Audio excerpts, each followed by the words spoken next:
చాలా మంది డైట్ అనగానే ఇప్పుడు ఈ మధ్య కాలంలో ఇంటర్మీడియట్ ఫాస్టింగ్ అని చెప్పి చేస్తున్నారు.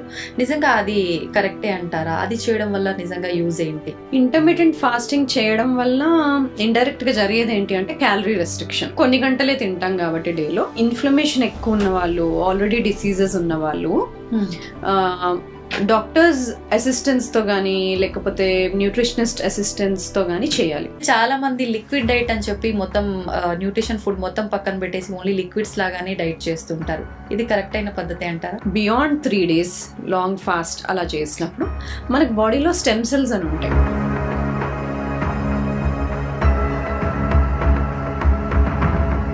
కరెక్ట్ గా చేస్తే these long fast are good. చాలా మంది భోజనం చేసే సమయాలు ఎలా మార్చేస్తారంటే బ్రేక్ఫాస్ట్ అసలు మొత్తానికి కంప్లీట్ స్కిప్ చేసి డైరెక్ట్ గా రెండు కలిపి లంచ్ లోనే తినేయటము, లేదంటే లంచ్ స్కిప్ చేసి ఈవినింగ్ తినేయటము. ఇది కరెక్ట్ అయిన పద్ధతేనా? బ్రేక్ఫాస్ట్ తీసేయడం అనేది కొంతమందికి సూట్ అవ్వకపోవచ్చు, కానీ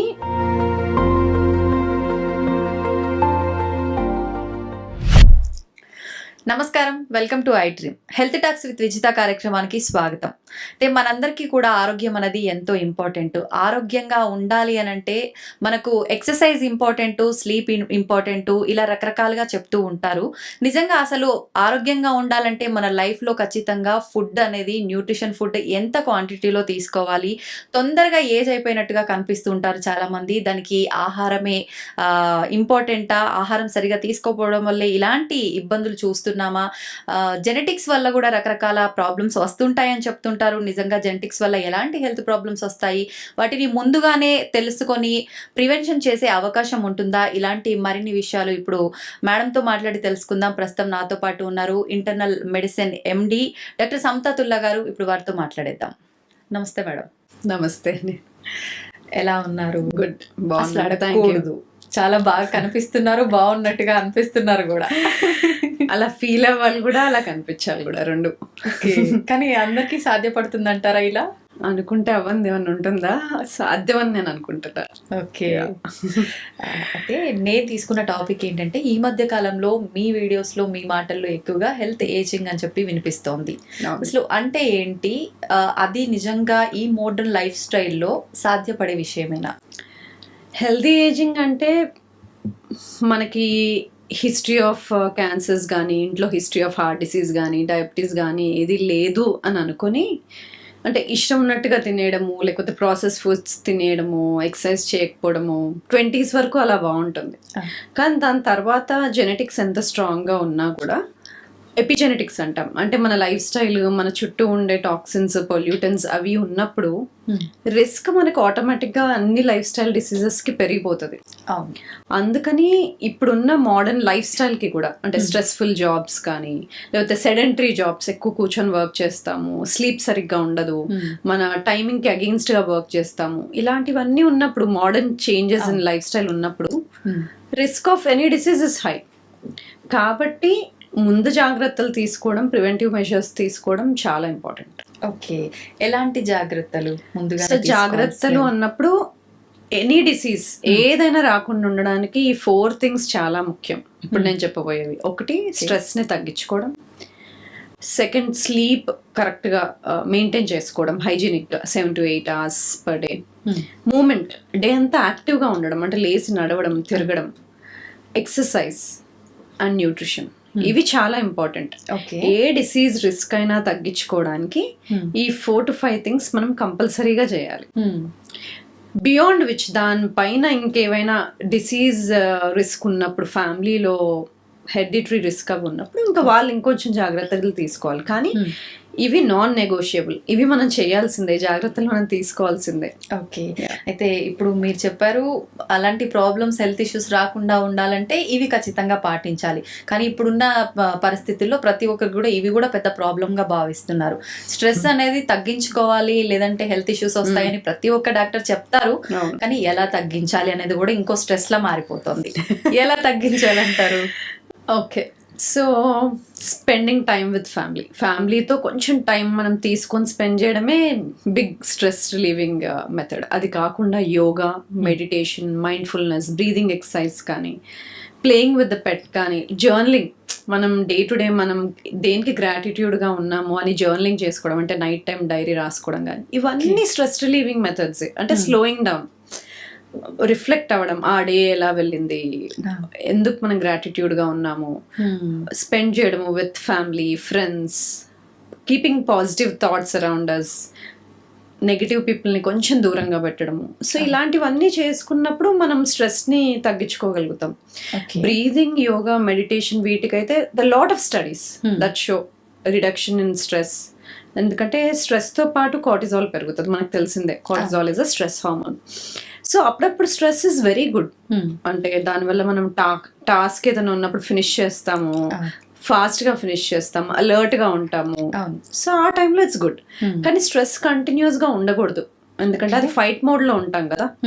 ఆ టైంలో కొంచెం బ్లడ్ షుగర్, బ్లడ్ ప్రెషర్ ఇవన్నీ కూడా పెరుగుతాయి. సో ఆ స్ట్రెస్ రావాలి, ఆ టాస్క్ అకంప్లిష్ అవ్వాలి, స్ట్రెస్ తగ్గిపోవాలి. కానీ మనం కంటిన్యూస్ స్ట్రెస్సెస్ తీసుకుంటూ ఉంటే, మైక్రో డోస్లో మినీ స్ట్రెస్సెస్, లైక్ ఇప్పుడు నాకేమైనా ఫోన్స్ వస్తున్నాయేమో, మెసేజెస్ వస్తున్నాయేమో, ఏమైనా మిస్ అవుతున్నానేమో, క్లినిక్ నుండి కాల్స్ వస్తున్నాయేమో, ఇలాంటివన్నీ మైక్రో డోసెస్ ఆఫ్ స్ట్రెస్సెస్ అనమాట. ఆ టైంలో కూడా మైక్రో ఎరప్షన్స్ ఇన్ కార్టిసాల్, కొంచెం కార్టిసాల్ రైజ్ అవుతూ ఉంటుంది. సో అలా కంటిన్యూస్ స్ట్రెస్లో ఉన్నప్పుడు బాడీ మన ఫర్టిలిటీ మీద, వాటి మీద దృష్టి పెట్టదు, సర్వైవల్ మోడ్లోకి వెళ్ళిపోతుంది. సో అలా continuous stress is not good, ఫర్టిలిటీని ఎఫెక్ట్ చేస్తుంది. సో ఆ డ్యామేజ్ అంతా జరుగుతుంది, సెల్స్లో డ్యామేజ్ జరుగుతుంది. మనకు సెల్స్లో ఎనర్జీ ప్రొడ్యూసింగ్ మైటోకాండ్రియాలు ఉంటాయి, మైటోకాండ్రియా డ్యామేజ్ అవుతాయి.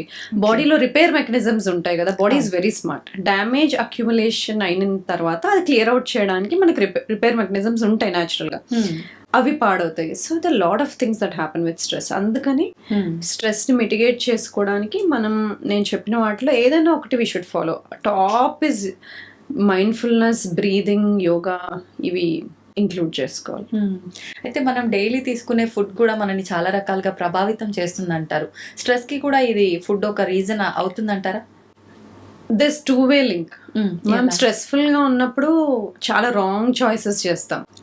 ఆ టైంలో కొంచెం ప్రాసెస్డ్ ఫుడ్స్ తినాలనిపిస్తుంది, జంక్ తినాలనిపిస్తుంది. అదే మనం కామ్గా, మైండ్ఫుల్గా ఉన్నప్పుడు హెల్దీ చాయిసెస్ చేస్తాం ఫుడ్లో కూడా. So that way. And in return మనం ఇన్ రివర్స్ ఆల్సో, ఆ రోజు జంక్ ఫుడ్స్ ఎక్కువ తిన్నాము, షుగర్స్, ప్రాసెస్డ్ ఫుడ్స్ ఎక్కువ తిన్నాము, ఆ రోజు ఇరిటబుల్గా ఉండడము, లేకపోతే గట్ ఇష్యూస్ ఉండడము, ఇలా ఉంటాం. అదే మైండ్ఫుల్గా కూర్చొని ఫోన్ లేకుండా హెల్దీగా తిన్నప్పుడు we're more alert, energy levels crash అవ్వడము అలాంటివన్నీ ఉండవు. So it's both way. Gut brain axis అంటాం కదా, గట్ బ్రెయిన్ ని ఇన్ఫ్లుయెన్స్ చేస్తుంది, బ్రెయిన్ గట్ ని ఇన్ఫ్లుయెన్స్ చేస్తుంది. ఎందుకు ఇలా జరుగుతుంది అంటే మనకి బ్రెయిన్ న్యూరో ట్రాన్స్మిటర్స్ అని ఉంటాయి కదా, డోపమిన్, గాబా, సెరోటోనిన్, ఎపినెఫ్రిన్, ఇలాంటివన్నీ. ఈ న్యూరో ట్రాన్స్మిటర్స్ ఒక 60% to 70% మనకి గట్లోనే తయారవుతాయి. అవి గట్లో తయారవ్వాలంటే దానికి సరిపడా రైట్ కైండ్ ఆఫ్ ఫుడ్ ఇవ్వాలి. ప్రీబయోటిక్ రిచ్ ఫుడ్స్ అంటే కలర్ఫుల్ వెజిటబుల్స్ అండ్ ఫ్రూట్స్, ఇలాంటివి. అవి తిన్నాక ఇవి ప్రొడ్యూస్ చేయడానికి కావాల్సిన సరిపడా గుడ్ బ్యాక్టీరియా ఉండాలి. అవి ఉన్నాయా లేవా, అడిక్వేట్ అమౌంట్లో ఉన్నాయా, దాన్ని బట్టి మంచి న్యూరో ట్రాన్స్మిటర్స్ రిలీజ్ అవుతాయి, మనల్ని హెల్దీగా ఉండే మెటబోలైట్స్ ప్రొడ్యూస్ అవుతాయి. Like short chain fatty acids అంటాం, వెరీ ఇంపార్టెంట్, బ్యూట్రేట్, అసిటేట్, ఇలాంటివి, ప్రోపియోనేట్, ఇలాంటివి హెల్దీ ప్రోడక్ట్స్. మనం వాటికి రైట్ ఫుడ్స్ ఇచ్చినప్పుడు gut bacteria, healthy gut bacteria మనకి రైట్ ప్రోడక్ట్స్ ఇస్తాయి, which effects are overall health, happiness, productivity, mood, అవన్నీ అనమాట. So it works both ways. అయితే న్యూట్రిషన్ అన్నారు, ఇప్పుడు మీరు చెప్పినట్టుగా ఇలాంటి ఒక రకమైన ఫుడ్ తీసుకుంటే సరిపోతుందా, లేదంటే ఇంకా ప్రత్యేకించి న్యూట్రిషన్ అంటే ఎలా తీసుకోవాలి? న్యూట్రిషన్ ఎలా తీసుకోవాలనేది సాధారణంగా అడిగే క్వశ్చన్ ఇది.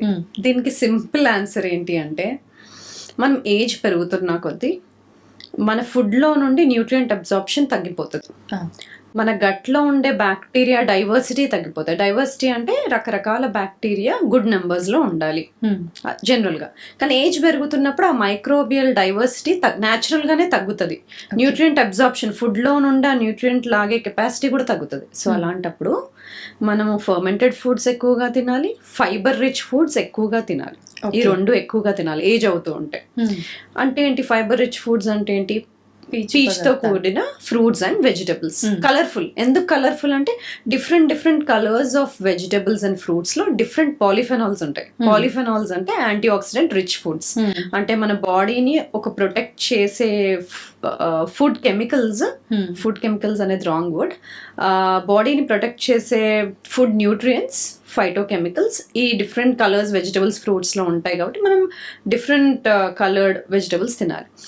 వాటితో పాటు ప్రోటీన్ ఇంక్రీజ్ చేయాలి. ఎందుకు? 30 years దాటిన తర్వాత every year we lose at least 1% body mass, muscle తగ్గిపోతూ ఉంటుంది. సో మనం ప్రోటీన్ పెంచుకుంటూ వెళ్ళాలి, ఫైబర్ పెంచుకుంటూ వెళ్ళాలి, కార్బ్స్ కొంచెం తగ్గించుకుంటూ వెళ్ళాలి. దేని నుండి వచ్చే కార్బ్స్? గ్రెయిన్స్ నుండి వచ్చే కార్బ్స్. కార్బ్స్ తగ్గించడము అనగానే మనకి దుంపలు ఇవన్నీ తగ్గించేసేయడం కాదు. ఓవరాల్ గా నో కార్బోహైడ్రేట్ డైట్ కూడా మంచిది కాదు మిడ్ 20s to 40s లో ఉన్న వాళ్ళకి. బట్ ఏజ్ పెరుగుతున్నప్పుడు 40s, 50s, 60s అప్పుడు ప్రోటీన్ ని పెంచాలి. అంటే ఆ టైంకి మనం 1.2 to 1.6 grams per kg body weight of protein ఇవ్వాలి బాడీకి. Okay. With fibre of at least 25 to 35 grams per day fibre ఇవ్వాలి. సో అలా ఫర్మెంటెడ్ ఫుడ్స్ పెంచాలి. It could be from dairy like yogurt, simple గా పెరుగు. లేదంటే మనకి ఇప్పుడు వెజిటబుల్స్ ని కూడా ఫర్మెంట్ చేసుకోవచ్చు. క్యాబేజ్ ని వాటిని కూడా ఫర్మెంట్ చేసుకోవచ్చు ఇంట్లో, కిమ్చి అంటాం కదా. సో అలా ఫర్మెంటెడ్ డైరీ, ఫర్మెంటెడ్ వెజిటబుల్స్ ఇవి ఇంక్లూడ్ చేసుకున్నప్పుడు డయట్ లో మనకి 20 to 30% decreased risk of life style diseases జరుగుతుంది. అంటే ఫైబర్ ని ఇది స్టడీ కూడా జరిగింది 2022, 2023 ఆ టైంలో ఎల్డర్ పాపులేషన్ కి 50-60 years ఉన్న వాళ్ళల్లో ఫైబర్ ఫర్మెంటెడ్ ఫుడ్స్ పెంచినప్పుడు వాళ్ళల్లో డిసీజ్ అనేది తగ్గింది. వాళ్ళు తీసుకునే మెడికేషన్ డోసేజ్ తగ్గింది. దేర్ సిమ్టమ్స్ తగ్గినాయి. They started feeling better. So that is very important. ఎందుకంటే మనకు రిపేర్ మెకానిజమ్స్ ఏజ్ అవుతుంటే స్లో డౌన్ అయిపోతాయి, వాటిని బూస్ట్ చేసుకోవాలి. సో వాటికి ఇలాంటివన్నీ జాగ్రత్తలు మనం తీసుకోవాలి. ఓకే. అయితే ఇప్పుడు మీరు ఇందాక హెల్తీ ఏజింగ్ అన్నారు, అంటే ఇవన్నీ పాటించడమే healthy ageing? Basically healthy ageing అని ఎందుకు అంటున్నామంటే ఏజ్ అవుతుంటే ఏం మార్పులు జరుగుతాయో చెప్తాను. దానికి తగ్గట్టు ఏంటి యాక్షన్ ప్లాన్ తీసుకోవాలి. ఏజ్ అవుతూ ఉంటే సెల్యులర్ రిపేర్ మెకానిజమ్స్ లో అవుతాయి. సెల్లో ప్రొడ్యూస్ చేసే ఎనర్జీ మైటోకాండ్రియాస్ లో అవుతాయి. మన సెల్ క్లీనప్ ప్రాసెస్ ఆటోఫేజీ అంటాం కదా, అది మనల్ని ప్రొటెక్ట్ చేస్తుంది. ఏవైతే సెల్స్ జనరల్ గా సెల్స్ డివైడ్ అవుతూ ఉంటాయి. ఏజ్ అవుతూ ఉన్న కొద్ది ఏమవుతాయి, కొన్ని సెల్స్ డివైడ్ అవ్వకుండా అలాగే ఉండిపోయి హార్మ్ఫుల్ ప్రోడక్ట్స్ రిలీజ్ చేస్తాయి. అవి పక్కనున్న హెల్దీ సెల్స్ ని డ్యామేజ్ చేస్తాయి. సో వాటిని సెల్యులార్ సెనెసెన్స్ అంటాం. ఇవి క్లియర్ అవుట్ అవ్వడానికి మనకి ఆటోఫేజీ అని ఒక ప్రాసెస్ ఉంది, క్లీనప్ ప్రాసెస్. అది ఎప్పుడు యాక్టివేట్ అవుతుంది? మనం ఫాస్టింగ్ లో ఉన్నప్పుడు, బాడీకి కొంచెం తక్కువ ఫుడ్ వెళ్ళినప్పుడు, ఇలాంటి స్టేజెస్ లో యాక్టివేట్ అవుతుంది. సో ఆటోఫేజీ తగ్గిపోతుంది ఏజ్ అవుతుంటే, సెల్యులార్ సెనెసెన్స్ పెరుగుతుంది. దానివల్ల ఇన్ఫ్లమేషన్ అనేది పెరుగుతుంది. ఇన్ఫ్లమేషన్ అనేది అప్పుడప్పుడు ఇన్ఫెక్షన్ వచ్చినప్పుడు, దెబ్బలు తగిలినప్పుడు రావడం సాధారణం. కానీ ఏజ్ పెరుగుతున్నప్పుడు అది లో గ్రేడ్ ఆఫ్ ఇన్ఫ్లమేషన్ బాడీలో పెరుగుతుంటది. ఇన్ఫ్లమేజింగ్ అవుతూ ఉంటది. మసిల్ లాస్ అవుతూ ఉంటది, బోన్ లాస్ అవుతూ ఉంటది. మనకి జీన్స్ లో క్రోమోజోమ్స్ అని ఉంటాయి. క్రోమోజోమ్ ఎండ్ లో షూ లేస్ కి క్యాప్ ఉండేలాగా ప్రొటెక్టివ్ క్యాప్, ఒక టీలోమియర్ అని ఉంటుంది. అది ఆ లెంత్ తగ్గిపోతూ ఉంటది ఏజ్ అవుతూ ఉంటే. అలాగే జీన్స్ అన్స్టేబుల్ అవుతూ ఉంటాయి. దానివల్ల రిస్క్ ఆఫ్ క్యాన్సర్స్ పెరుగుతూ ఉంటాయి. మనం తిన్న ఫుడ్స్, చిన్నప్పుడు ఇవే ఫుడ్ తింటే నేను సన్నగా ఉండేదాన్ని, పెద్దగా నాకు ఇవే ఫుడ్స్ తింటే నేను ఎందుకు లావెక్కుతున్నా అంటారు కదా. ఆ ఇన్సులిన్ సెన్సిటివిటీ అనేది తగ్గిపోతుంటది. మెటబాలిక్ ఫ్లెక్సిబిలిటీ తగ్గిపోతుంటది. So many things happen as we age. సో ఏమేం చేయాలి మనం? ఇన్ఫ్లమేషన్ తగ్గించుకోవాలి, ఆటోఫేజీ పెంచుకోవాలి, సెల్యులార్ సెనెసెన్స్ తగ్గించుకోవాలి, డిఎన్ఏ రిపేర్ మెకానిజమ్స్ బూస్ట్ చేయాలి, టీలోమియర్ షార్ట్నింగ్ ని రెడ్యూస్ చేయాలి, ఇన్సులిన్ సెన్సిటివిటీని పెంచుకోవాలి, మసిల్ లాస్, బోన్ లాస్ ని ఆపుకోగలగాలి, బ్రెయిన్ హెల్త్ ని కంట్రోల్లో పెట్టుకోవాలి, మెటబాలిక్ ఫ్లెక్సిబిలిటీ పెంచుకోవాలి. అండ్ గట్ హెల్త్ డైవర్సిటీ తగ్గుతూ ఉంటది కాబట్టి గట్ హెల్త్ డైవర్సిటీ మెయింటైన్ చేసుకోవాలి. అంటే గుడ్ బ్యాక్టీరియా గ్రో అయ్యేలాగా మెయింటైన్ చేయాలి. సో ఇవన్నీ మెయింటైన్ చేసుకోవడం హెల్దీ ఏజింగ్. కానీ అంత కాంప్లికేటెడ్ కాదు ఇది. నేను చెప్పిన ఈ 4-5 స్టెప్సే మేనేజ్ చేయగలిగితే ఇవన్నీ మెయింటైన్ అవుతాయి. Okay. Increasing fibre intake, increasing protein intake, maintaining gut diversity, eating fermented foods, intermittent fasting, sleeping well, managing stress well, exercising every day. ఈ 5 things will do the changes I told today. ఇవాళ నేను చెప్పిన changes అన్ని ఈ 5 steps తోనే జరుగుతాయి. Okay. This is healthy ageing. దీనివల్ల ఏంటి బెనిఫిట్స్? మనం 50-60s లో వెళ్ళినప్పుడు కూడా హెల్దీగా ఉంటాం. అప్పటికి మన కార్డియోవాస్కులర్ ఫిట్నెస్ బాగుంటుంది. ఎక్కువ compare to other individuals who don't follow anything. Muscle బెటర్గా ఉంటుంది. మసిల్ బెటర్గా ఉందంటే ఇన్సులిన్ సెన్సిటివిటీ బెటర్గా ఉంటుంది. Risk of diseases like diabetes, cardiovascular diseases కానీ, ఆల్జైమర్స్, పార్కిన్సన్స్, క్యాన్సర్, ఈ risk of all these diseases తక్కువ ఉంటుంది. Okay. Okay. So that is the concept of healthy ageing, preventing age related diseases from happening sooner. Okay. This is nothing but మన biological ఏజ్ని slow down చేసుకోవడం అని కూడా అనొచ్చు. ఏజ్తో కూడుకునే జబ్బులు రాకుండా ఉండేలాగా చూసుకోవడం, ఆర్ కుదిరినంత వరకు మనం డిలే చేసుకోగలిగే దాన్ని స్లోయింగ్ ఏజింగ్ ప్రాసెస్ అంటాం. ఓకే. కానీ స్లోయింగ్ ఏజింగ్ ప్రాసెస్ అనగానే పైపైన కనిపించే ఏజింగ్ ప్రాసెస్ కాదు. పైపైన కనిపించేవి ఫైన్ లైన్స్, వ్రింకిల్స్, ఇవన్నీ సూపర్ఫిషియల్. కానీ ఇంటర్నల్గా ఏజ్ అవుతూ ఉంటే జరిగేవి ఏంటి? ఆల్బ్యూమిన్ తగ్గిపోతూ ఉండడము, మన లివర్ ఎంజైమ్స్ పెరగడము, ఇన్ఫ్లమేషన్ పెరగడము, సిఆర్పి పెరగడము, లేదంటే ట్రైగ్లిజరైడ్స్, ఎల్డిఎల్ పెరగడము, టిఎస్హెచ్ పెరగడము, ఇలాంటి హార్మోన్స్ తగ్గిపోవడము, ఇలాంటివన్నీ మనం లోపల ఆప్టిమైజ్ చేసుకోవాలి. దీన్నే స్లోయింగ్ డౌన్ ఏజింగ్ ప్రాసెస్ అనొచ్చు, హెల్దీ ఏజింగ్ అనొచ్చు, హెల్త్ ఆప్టిమైజేషన్ అనొచ్చు. ఏ వర్డ్ పెట్టి యూజ్ చేసినా నేను ఇంతకుముందు చెప్పినట్టు మన ఏజింగ్ లో జరిగే స్టెప్స్ ని మనం రివర్స్ చేసుకోవడం, బ్యాలెన్స్ చేసుకోవడం హెల్దీ ఏజింగ్. ఓకే. అయితే ఇప్పుడు చాలా మంది, ఇప్పుడు మీరు చెప్పారు ఇవి ఈ రకంగా తీసుకోవాలి, ఫైబర్, ప్రోటీన్ బ్యాలెన్స్డ్గా ఉండాలని అని చెప్పి. కానీ చాలా మంది డైట్ పేరుతో అసలు ఇవన్నీ తీసుకోవడమే స్కిప్ చేస్తూ ఉంటారు. అటువంటప్పుడు నిజంగా వాళ్ళకి ఎలాంటి హెల్త్ ఎఫెక్ట్ అయ్యే అవకాశం ఉంటుందంటారు? అంటే డైట్ నేమ్ చెప్పగానే దాంట్లో ఏం లేవో తెలుస్తుంది, కానీ దాంట్లో ఏది ఉందో తెలియదు. ఫర్ ఎగ్జాంపుల్ వెజిటేరియన్ అంటే వాళ్ళు నాన్ వెజ్ తీసుకోరు అనే తెలుసు, కానీ వాళ్ళు ఏం తింటున్నారో తెలీదు. వెజ్ అనగానే వాళ్ళు కూరగాయలు ఎక్కువ తింటున్నారా, రిఫైన్డ్ ఫుడ్స్ తింటున్నారా, రైస్ ఎక్కువ తింటున్నారా, పిజ్జాలు ఎక్కువ తింటున్నారా, రిఫైన్డ్ ఫుడ్స్ ఎక్కువ తింటున్నారా, అవి తెలీదు. సో ఈ ఇంటర్వ్యూ జరిగినంతసేపు బీయింగ్ వెజిటేరియన్ అంటే లెట్స్ అజ్యూమ్ వాళ్ళు ఎక్కువ ప్లాంట్స్, ఎక్కువ వెజిటబుల్స్ తింటున్నారు, ఎక్కువ ఫ్రూట్స్ తింటున్నారు అని అనుకుందాం. That is a healthy vegetarian diet. There are benefits. ఇలా హెల్దీ వెజిటేరియన్ డయట్ తీసుకున్న వాళ్ళలో ఇన్ఫ్లమేషన్ తక్కువ ఉంటుంది, but they are at risk for 2 common deficiencies, omega-3, B12. That should be, అది సప్లిమెంట్ చేసుకోగలగాలి. ఓకే. అదే నాన్ వెజిటేరియన్స్ అన్నప్పుడు వాళ్ళు నాన్ వెజ్ కూడా తింటారని తెలుసు, కానీ వెజిటబుల్స్ తింటారా లేదా తెలియదు. Let's assume they're eating a healthy non vegetarian diet. By healthy non vegetarian diet నా మీనింగ్ ఏంటంటే 60% of the times they eat lot of vegetables, but they also add non veg అని అనుకుందాం. వాళ్ళల్లో omega-3 డెఫిషియన్సీ రిస్క్ తక్కువ ఉంటుంది, B12 deficiency risk తక్కువ ఉంటుంది. కానీ వాళ్ళకి ప్లాంట్స్ ఎక్కువ తీసుకోకపోతే ఫైటోన్యూట్రియంట్స్ రావు.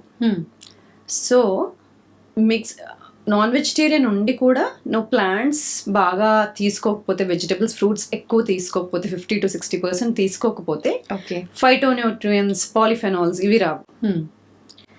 మనం వెజిటేరియన్ ఉండి హెల్దీగా వెజిటేరియన్ తీసుకుంటూ ఉంటే there's little risk of B12, omega-3 that can be supplemented. Okay. So that's why balance చేసుకోవడం ఇంపార్టెంట్. ఇఫ్ మనం 2 తినగలిగితే రెండిటికి బ్యాలెన్స్ ఉండాలి, కానీ దాంట్లో ప్లాంట్ బేస్డ్ ఫుడ్స్ ఎక్కువ ఉండాలి. ఓకే. అసలు చాలా మంది డైట్ అనగానే ఇప్పుడు ఈ మధ్య కాలంలో ఇంటర్మీడియట్ ఫాస్టింగ్ అని చెప్పి చేస్తున్నారు. నిజంగా అది కరెక్టే అంటారా? అది చేయడం వల్ల నిజంగా యూజ్ ఏంటి? ఇంటర్మీడియట్ ఫాస్టింగ్ చేయడం వల్ల ఇండైరెక్ట్ గా జరిగేది ఏంటి అంటే క్యాలరీ రెస్ట్రిక్షన్. అంటే కొన్ని గంటలే తింటాం కాబట్టి డేలో కొంచెం క్యాలరీస్ తగ్గి తీసుకుంటాం. కానీ తినే టైంలో ఇంటర్మీడియట్ ఫాస్టింగ్ చేస్తున్న వాళ్ళు అది హెల్దీగా చేస్తున్నారని ఎలా తెలియాలి? అంటే తినే టైంలో ఓకే, లెట్స్ అజ్యూమ్ తినే టైంలో వాళ్ళు హెల్దీగా తింటున్నారు, మంచి నట్స్, వెజిటేబుల్స్, లెంటిల్స్, పప్పులు ఇవన్నీ బాగా తింటున్నారు అనుకోండి, then it is not harmful. ఎందుకంటే ఇంతకుముందు మాట్లాడుకున్నాం కదా, బాడీలో మనకు ఒక క్లీనప్ ప్రాసెస్ ఉంటుంది, చెక్ సిస్టమ్ ఉంటుంది, ఆటోఫేజీ అని. ఆటోఫేజీ స్టిమ్యులేట్ అవుతుంది ఇంటర్మీడియట్ ఫాస్టింగ్ చేసినప్పుడు, విచ్ ఇస్ ఇంపార్టెంట్. ఎందుకంటే అది మనకి డిసీజ్ రిస్క్ నుండి కాపాడుతుంది, డిసీజెస్ వచ్చే రిస్క్ తగ్గుతుంది. కాబట్టి ఇంటర్మీడియట్ ఫాస్టింగ్ కరెక్ట్ గా చేసినప్పుడు, తినే టైంలో న్యూట్రియంట్ ఫుడ్స్, రిచ్ ఫుడ్స్ తీసుకున్నప్పుడు it is good for us. కానీ ఇన్ఫ్లమేషన్ ఎక్కువ ఉన్న వాళ్ళు, ఆల్రెడీ డిసీజెస్ ఉన్న వాళ్ళు డాక్టర్స్ అసిస్టెన్స్తో కానీ లేకపోతే న్యూట్రిషనిస్ట్ అసిస్టెన్స్తో కానీ చేయాలి. ఎందుకంటే సడన్గా ఇంటర్మీడియట్ ఫాస్టింగ్ మంచిదన్నాం కదా అని high diabetes, high blood sugars పెట్టుకొని సడన్గా 1 fine day లాంగ్ ఫాస్టింగ్ చేసేస్తే body might not suit, might not be flexible. అంటే మనకి మెటబాలిక్ ఫ్లెక్సిబిలిటీ అని ఒక కాన్సెప్ట్ ఉంది. అంటే బాడీ ఎనర్జీని కార్బ్స్ నుండి, మనం తినే కార్బ్స్ నుండి తీసుకోగలగాలి. మనకి బాడీకి ఫుడ్ ఏమీ లేనప్పుడు మన బాడీ ఫ్యాట్ ఉంటుంది కదా, అందులో నుండి కూడా ఎనర్జీ రాగలగాలి. అలా బాడీ 2 స్విచ్ల్ని యూజ్ చేసి, 2 ఫ్యూయల్ సిస్టమ్స్ని యూజ్ చేసి ఎనర్జీ ప్రొడ్యూస్ చేస్తే మనం గుడ్ మెటబాలిక్ ఫ్లెక్సిబిలిటీ ఉన్నట్టు. లేదు అంటే నేను అస్సలు కొంతమంది అంటారు నేను అసలు ఫాస్టింగ్ చేయలేనండి, నేను ఉండలేను, తినాల్సిందే, నేను అస్సలు ఉండలేను అంటారు. దట్ మీన్స్ వాళ్ళకి మెటబాలిక్ ఫ్లెక్సిబిలిటీ లేదు. సో ఇంటర్మీడియట్ ఫాస్టింగ్ ఎప్పుడైనా స్లోగా ఇంట్రడ్యూస్ చేయాలి. Every week or every month number of hours 1 hour అలా ఇంక్రీజ్ చేసుకోవాలి, సడన్ గా చేయకుండా. అప్పుడు ఏమవుతుందంటే మెటబాలిక్ ఫ్లెక్సిబిలిటీ పెరిగి ఇన్సులిన్ సెన్సిటివిటీ వస్తుంది బాడీకి. ఇన్సులిన్ సెన్సిటివిటీ అంటే మీరు ఏ ఫుడ్ తిన్నా కూడా ఇన్సులిన్ బాగా పనిచేసి, తక్కువ డోస్లో పనిచేసి బ్లడ్లో తొందరగా ఎక్కువ షుగర్ పెరగకుండా ఆ బ్లడ్లో ఉన్న గ్లూకోజ్ని బాడీ యూజ్ చేసుకునేలాగా చేస్తుంది. This is insulin sensitivity. So metabolic flexibility, insulin sensitivity improve అవ్వాలి అంటే ఇంటర్మీడియట్ ఫాస్టింగ్ని కరెక్ట్గా లో డోస్లో స్లోగా స్ట్రాటజిక్గా ఇన్క్లూడ్ చేసుకోవాలి లైఫ్ స్టైల్లో. మనకి ఎలా సూట్ అవుతుందో చూసి దాన్ని కరెక్ట్ గా ప్లాన్ చేసుకోవాలి. అవును, తినే టైంలో న్యూట్రియంట్ రిచ్ ఫుడ్ తీసుకోవాలి. అయితే మనం ఎన్ని అవర్స్ తినకుండా ఉంటున్నామో చూసి తినే సమయంలో కరెక్ట్ న్యూట్రిషన్ ఫుడ్ తీసుకోవాలి. కానీ చాలా మంది లిక్విడ్ డైట్ అని చెప్పి మొత్తం న్యూట్రిషన్ ఫుడ్ మొత్తం పక్కన పెట్టేసి ఓన్లీ లిక్విడ్స్ లాగానే డైట్ చేస్తుంటారు. ఇది కరెక్ట్ అయిన పద్ధతి అంటారా? ఆల్రెడీ ఇంటర్మీడియట్ ఫాస్టింగ్ అలవాటు ఉన్న వాళ్ళు 16 hours 18 hours చాలా ఈజీగా చేసేసే వాళ్ళు లాంగ్ ఫాస్ట్ చేస్తారు. 24 hours 48 hours 36 hours. ఆ టైంలో డిఫరెంట్ టైప్స్ ఆఫ్ ఫాస్ట్ ఉంటాయి. డ్రై ఫాస్ట్ ఉంటుంది, వాటర్ ఓన్లీ ఫాస్ట్ ఉంటుంది. అది నేను అన్నట్టు సడన్గా చేయకుండా అలవాటు ఉన్న వాళ్ళు స్లోగా చేస్తారు. అప్పుడు it is not, actually it is good. కరెక్ట్గా చేస్తే these long fast are good. ఎందుకంటే beyond 48 hours, beyond 3 days long fast అలా చేసినప్పుడు మనకి బాడీలో స్టెమ్ సెల్స్ అని ఉంటాయి. న్యాచురల్గా అవి తగ్గిపోతాయి, మన ఏజ్ పెరుగుతూ ఉంటే తగ్గిపోతాయి. స్టెమ్ సెల్ అంటే ఏంటి, దానికి ఒక రీజనరేటివ్ కెపాసిటీ ఉంటుంది. అంటే బాడీలో ఏ సెల్గా అయినా మారే శక్తి ఉంటుంది. సో ఆ స్టెమ్ సెల్స్ బూస్ట్ అవ్వాలి అంటే లాంగ్ ఫాస్ట్ చేస్తేనే అవుతుంది న్యాచురల్గా. కానీ సడన్గా చేయకూడదు అలాగా. అలవాటు ఉండాలి, బాడీకి అలవాటు చేయాలి, స్లోగా ఫాస్టింగ్ ఇంక్రీజ్ చేయాలి ఫాస్టింగ్ విండోని. సో కరెక్ట్గా ఏవైనా ఇవన్నీ స్ట్రెస్సర్స్ అంటాం. క్యాలరీ రెస్ట్రిక్షన్ కానీ, ఇంటర్మీడియట్ ఫాస్టింగ్ కానీ, ఎక్సర్సైజ్ కానీ, ఇవన్నీ స్ట్రెస్సర్స్. ఈ స్ట్రెస్సర్స్ అనేవి కరెక్ట్ డోసేజెస్లో ఇవ్వాలి బాడీకి. ఆ డోసేజ్ ఎక్కువైనా తక్కువైనా 2 డేంజరస్. ఇప్పుడు ఇది గైడెన్స్ తో చేసుకోవాలి. అంటే డాక్టర్ గైడెన్స్ లేకుండా ఇవి చేసేటప్పుడు నిజంగా మనకు ఎలా తెలుస్తుంది ఇది మనకు సూట్ అయింది కాలేదు అని చెప్పి? ఎలా తెలుస్తుంది సూట్ అయింది కాలేదు అనేది? మీకు 24 to 48 hours ఫాస్ట్ చేశారు, చేస్తున్నప్పుడు సివియర్ డిజీనెస్ రావడం కానీ, అంటే బ్లడ్ ప్రెషర్ చాలా లో అయిపోయి అన్కాన్షియస్ అవ్వడం కానీ, కళ్ళు తిరగడం కానీ, అవి లైట్గా ఉంటాయి. కానీ చాలా సివియర్ అవ్వడం కానీ, ఎసిడిటీ లెవెల్స్ చాలా పెరిగిపోవడం కానీ, లేకపోతే ఎక్కువ ఈ 2 రీజన్సే చాలా గిడ్డినెస్ రావడం కానీ, బాడీలో ఇన్ఫ్లమేషన్ పెరగడం, డైజెస్టివ్ ఇష్యూస్ యాక్చువల్లీ ముందు దానికన్నా ఎక్కువ అవ్వడం కానీ, ఇలాంటివన్నీ ఉన్నప్పుడు it's better you stop fast, guidance తీసుకొని నెక్స్ట్ స్టెప్కి వెళ్ళడం బెటర్. ఓకే. అయితే చాలా మంది గైడెన్స్ లేకుండా, అంటే వాళ్ళకు ప్రోటీన్ లో ఉందో ఏది లో ఉందో చూసి అలా కాకుండా ఇష్టం ఉన్నట్టుగా డైట్ చేస్తుంటారు. రెగ్యులర్గా చేసేది ఏంటంటే కొన్ని డ్రై ఫ్రూట్స్ తీసుకోవాలని చెప్పి, లేదంటే కొన్ని ఫ్రూట్స్ యాడ్ చేసుకోవాలని చెప్పి. నిజంగా ఇది కరెక్ట్ పద్ధతి, అందరికీ సూట్ అయ్యేది అని అంటారా? మనం ఫాస్ట్ని బ్రేక్ చేసేటప్పుడు ఫ్యాటీ ఫుడ్స్, హెల్దీ ఫ్యాట్స్తో బ్రేక్ చేయడం బెటర్. ఓకే. అది ఓకే.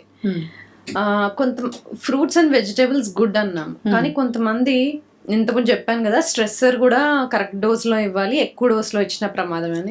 ఫ్రూట్స్ మంచిదన్నామని కొంతమంది ఎక్సెసివ్ ఫ్రూట్స్ తినేస్తుంటారు, డే అంతా ఫ్రూట్స్ తింటారు. One problem is it is rich in nutrients, rich in fibre, కానీ it is also rich in sugars. దాంట్లో ఫ్రక్టోజ్ ఉంటుంది. ఫ్రక్టోజ్ కొంచెం డిఫరెంట్గా యూజ్ అవుతుంది బాడీలో. ఇట్ ఈస్ మెటబలైజ్డ్ ఎక్కువ by liver, so it will be more and more load on the liver. ఎక్కువ ఎక్సెసివ్గా తీసుకుంటున్నప్పుడు ఇన్ మోడరేషన్ ఓకే, మోడరేట్గా తీసుకోవాలి. సో ఎక్సెసివ్ ఫ్రూట్స్, ఎక్కువ fructose coming in to the body, it is also not good. Okay. అయితే నిజంగా diet చేసే వాళ్ళకు కరెక్ట్ ఫ్రూట్ ఇది బాగా సెట్ అవుతుంది అనే ఫ్రూట్స్ ఏమున్నాయి? యాక్చువల్లీ అన్ని ఫ్రూట్స్ తీసుకోవాలి, కానీ దాంట్లో లో జిఐ ఫ్రూట్స్, లో గ్లైసెమిక్ ఇండెక్స్ ఫ్రూట్స్ అంటాం, అవి తీసుకోవడం బెటర్. అంటే బెర్రీస్ కానీ, జాంకాయ కానీ, అంజీర్ కానీ, ఇలాంటివి. ఓకే. సో లో GI fruits are medium GI ఉంటే దాన్ని సగం చేసి తీసుకోవడం, హాఫ్ యాపిల్, హాఫ్ ఆరెంజ్ ఇలాగా. ఓకే.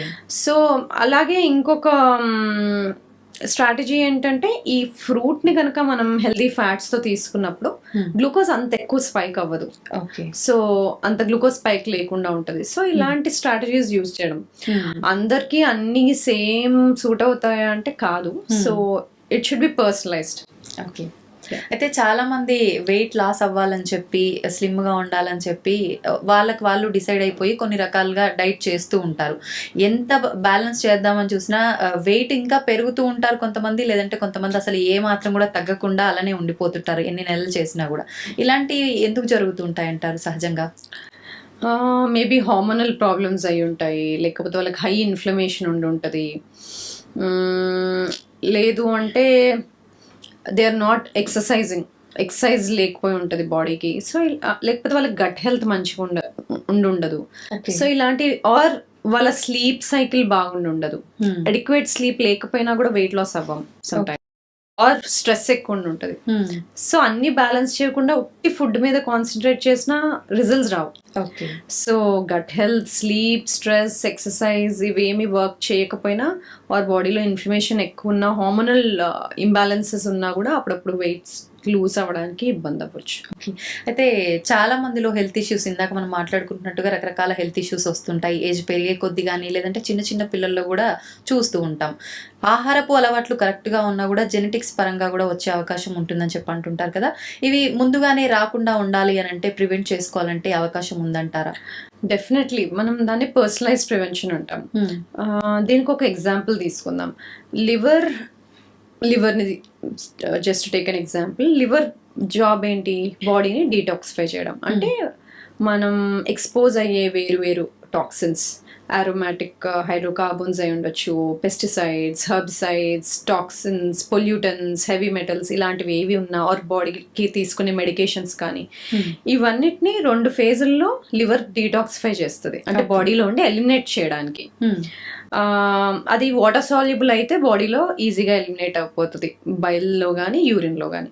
అయితే ఫేజ్ 1లో సైటోక్రోమ్ పి ఎంజైమ్ సిస్టమ్ అనేది ఒకటి ఉంటుంది. దాన్ని ఎన్కోడ్ చేసే జీన్స్ CYP 1A1, 2A1 అలాంటివి కొన్ని సైటోక్రోమ్ P450 జీన్స్ ఉంటాయి, which are encoded by these genes. కొంతమందిలో ఈ జీన్స్లో మ్యూటేషన్స్ కానీ పాలిమార్ఫిజమ్స్ కానీ ఉంటాయి. అంటే ఏంటి? ఆ ఎంజైమ్ పనిచేయాల్సిన దానికన్నా ఎక్కువ కానీ తక్కువ కానీ పనిచేస్తుంది. అంటే స్లో ఎస్టైలేషన్ ఆర్ ఫాస్ట్ ఎస్టైలేషన్ అంటాం. ఓకే. స్లో ఎస్టైలేటర్స్ అనుకోండి. స్లో ఎస్టైలేషన్ అంటే ఆ ఫేజ్ 1 సరిగ్గా అవ్వదు. అంటే ఫేజ్ 2కి రీచ్ అవ్వాలంటే ఆ టాక్సిన్ ఫేజ్ 1 దాటి ఇంటర్మీడియట్ ప్రోడక్ట్ అవ్వాలి. సో టాక్సిన్స్ ఇంటర్మీడియట్ ప్రొడక్ట్స్ అవ్వనే అవ్వవు, దే ఆర్ స్లో ఎస్టాలేటర్స్, అంటే టాక్సిక్ బర్డన్ ఆ పర్సన్ లో ఎక్కువ ఉంది. సో ఇలాంటి పీపుల్ ఏం చేయాలి, phase 1 ని స్టిమ్యులేట్ చేయాలి అంటే స్లో ఎస్టాలేషన్ ఉన్నప్పుడు they should take foods that are rich in vitamins B1, B2, folic acid, B6 and B12. Okay. ఇవి రిచ్ ఉండేలాగా. సో క్రూసిఫెరస్ వెజిటబుల్స్ ఎక్కువ తీసుకోవాలి, cabbage, cauliflower, Brussels sprouts, broccoli, ఇలాంటివన్నీ. ఇవి కాకుండా onion, garlic, turmeric, ginger, grapes, berries, ఇవన్నీ. So ఇవి తీసుకోవాలి. ఫాస్ట్ ఎస్టాలేషన్ కూడా ప్రాబ్లమే. నువ్వు phase 1 ఫాస్ట్ క్లియర్ అవుట్ చేస్తావు, కానీ phase 2 అంతే ఫాస్ట్ లేదంటే టాక్సిక్ మెటబలైట్స్, ఇంటర్మీడియట్ ప్రొడక్ట్స్ ఎక్కువ బిల్డ్ అయిపోతాయి కదా. సో phase 1 స్లో ఎస్టాలేషన్ అయినా ఫాస్ట్ ఎస్టాలేషన్ అయినా ప్రాబ్లమే. Same foods will help you improve it.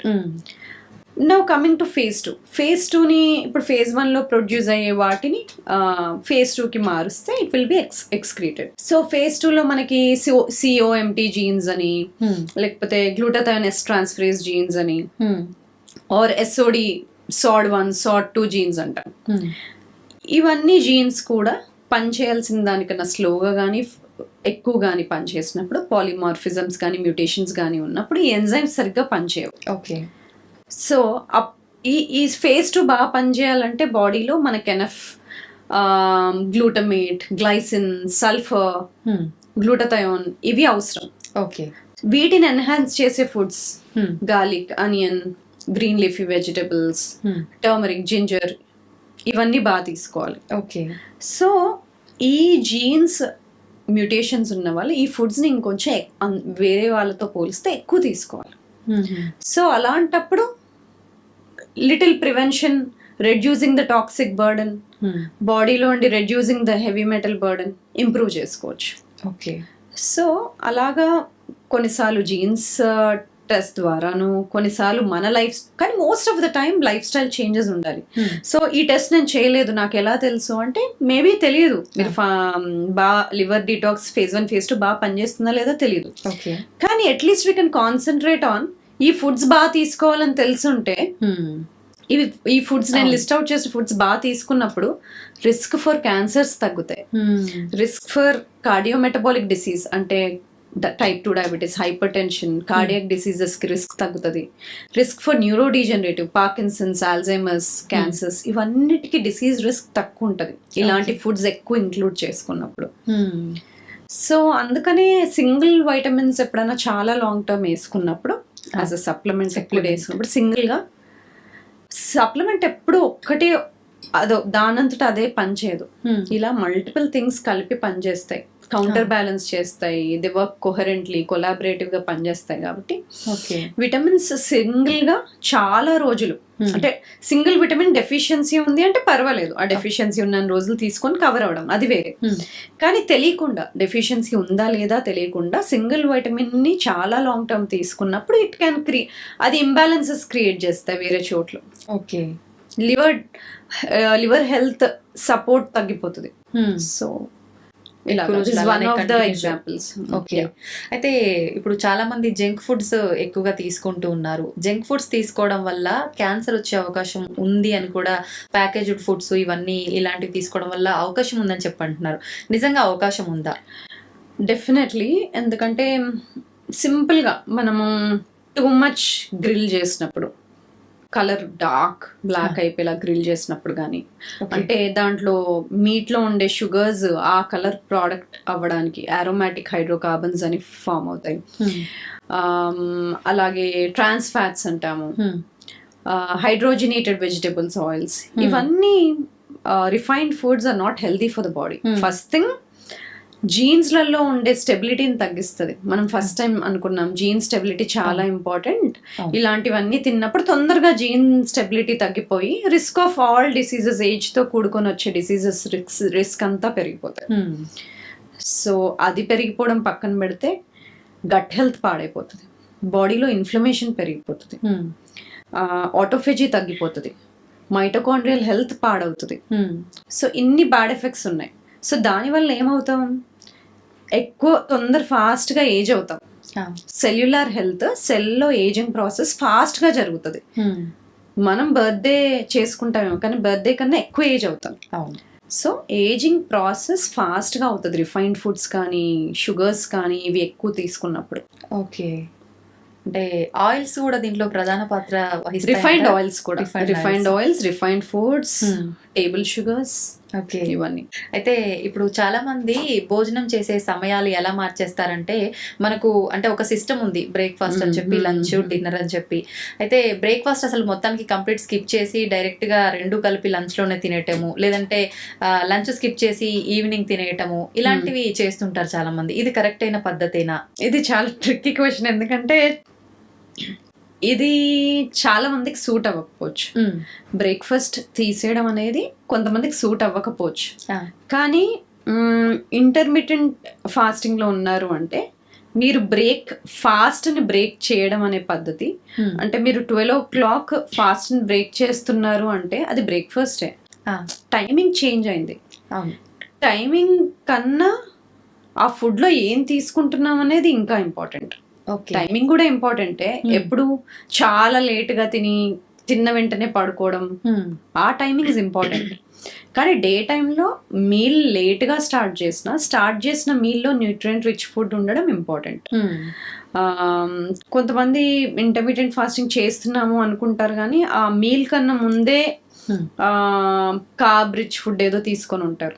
Okay. అది ఫుడ్ అని అనుకోము, ఫుడ్స్ తినేసి ఉంటారు అప్పటికి. సో ఒకటి కరెక్ట్ గా చేస్తున్నామా లేదో చూసుకోవడం, ఫాస్ట్ బ్రేక్ చేసిన తర్వాత తీసుకునే మీల్ చాలా ఇంపార్టెంట్, అది కరెక్ట్ గా ఉందా చూసుకోవడం. I think these are more important. Okay. అయితే ఒక చిన్న డౌట్ నాకు కూడా, యాక్చువల్గా ఇది చాక్లెట్స్.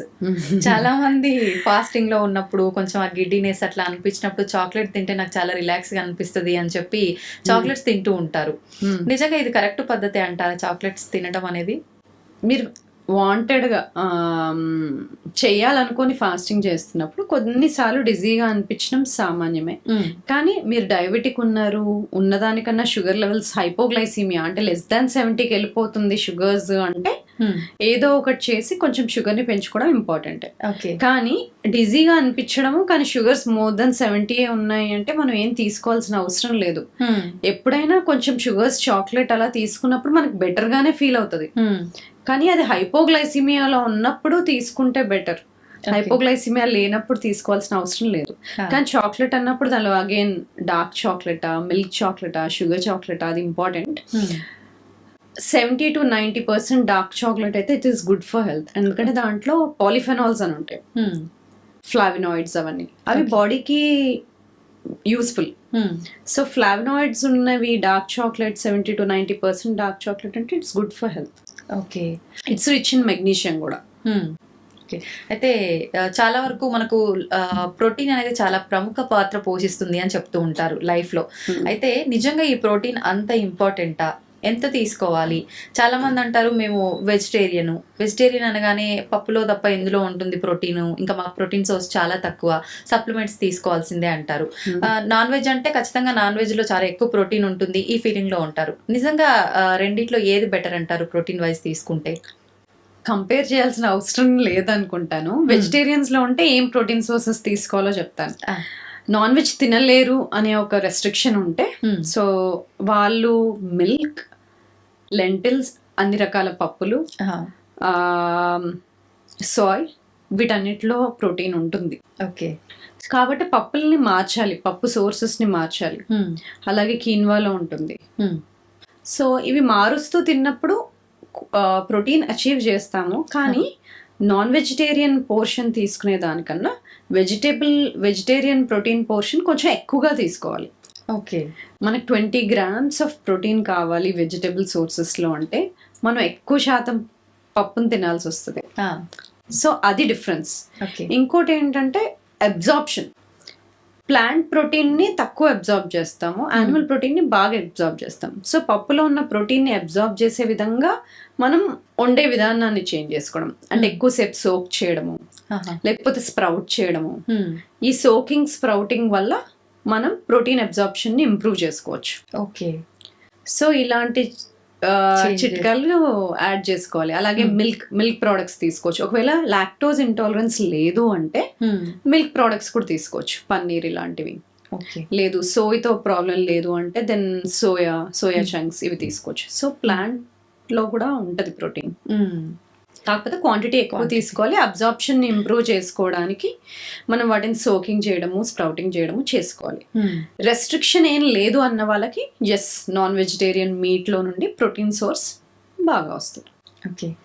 అయితే ఈ మధ్య కాలంలో చాలా మంది పూల్ మకానా తీసుకుంటే చాలా మంచిది అని చెప్పి ఎక్కువగా తీసుకుంటున్నారు. నిజంగా ఇది మనకి ఎటువంటి బెనిఫిట్స్ ఇస్తుంది? పూల్ మకానాలో అట్లీస్ట్ అది న్యూట్రిషియస్ ఫుడ్, అది హై ఇన్ ప్రోటీన్, కాబట్టి అది కూడా యాడ్ చేసుకోవచ్చు.